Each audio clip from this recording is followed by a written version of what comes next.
আসসালামু আলাইকুম। আশা রাখি সবাই ভালো আছেন। আলহামদুলিল্লাহ, আমিও ভালো আছি। আজ কানপাতি সেখানে কবিতা গ্রন্থখানি থেকে একটি কবিতা নিয়ে এসেছি। শোনার আমন্ত্রণ রইল। কবিতাখানির নাম আমার দেশ। এদেশের রূপে মুগ্ধ হয়ে রচিছেন কত কবি, ভাস্কর্য গড়েছেন কত রূপে, চিত্রকর এঁকেছেন কত ছবি। জারি সারি মুর্শিদি, ভাটিয়ালি লালন বাউল গেয়েছেন গান। ধন্য হয়েছে তারা, তানপুরায় শুনেছে যখন এই বাংলার তান। জন্ম নিয়েছে হেথা কত জ্ঞানী গুণী, কত কীর্তি সন্তান। সুরে ভরেছে কেউ, আবার কবির আখ্যায়িত রকমারি নাম।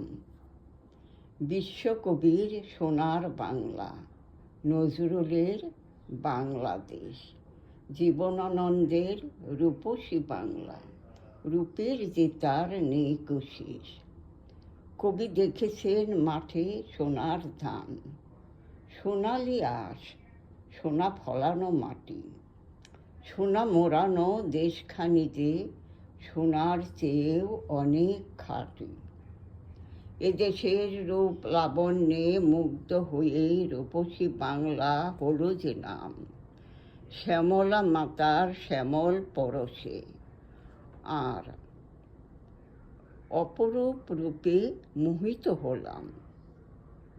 কবি আবার বলেছেন, এমন দেশটি কোথাও খুঁজি পাবে না কো তুমি। সকল দেশের রানী সেজে আমার জন্মভূমি। কবির সঙ্গে আমিও বলতে চাই, ফসলের আঁকা বাঁকা মেঠো পথ ধরে গ্রাম থেকে গ্রামে দূরে বহু দূরে, বন বনান্তর নীল নীলান্তর মাটির গহ্বরে, পাহাড় পর্বত আকাশ জমিন সাগরের অভ্যন্তরে।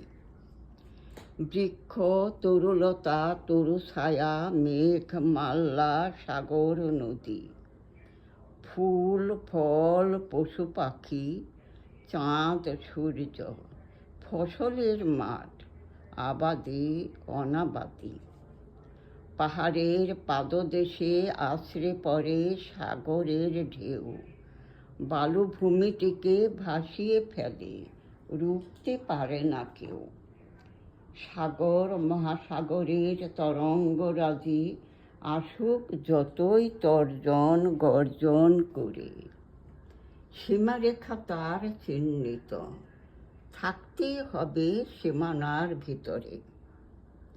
এদের গতিধারা যদি না থাকতো নির্ধারিত, না থাকতো চিহ্নিত, ধ্বংস হতো সুশীল সমাজ, আর সৃষ্টির সব কিছু হয়ে যেত ক্ষত বিক্ষত।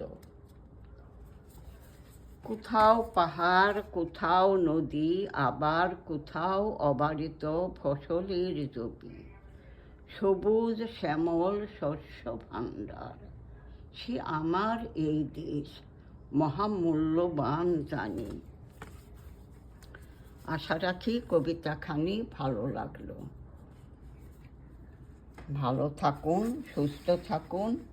আবার ইনশাল্লাহ নিয়ে আসবো অন্য আর একটি। আল্লাহ হাফেজ।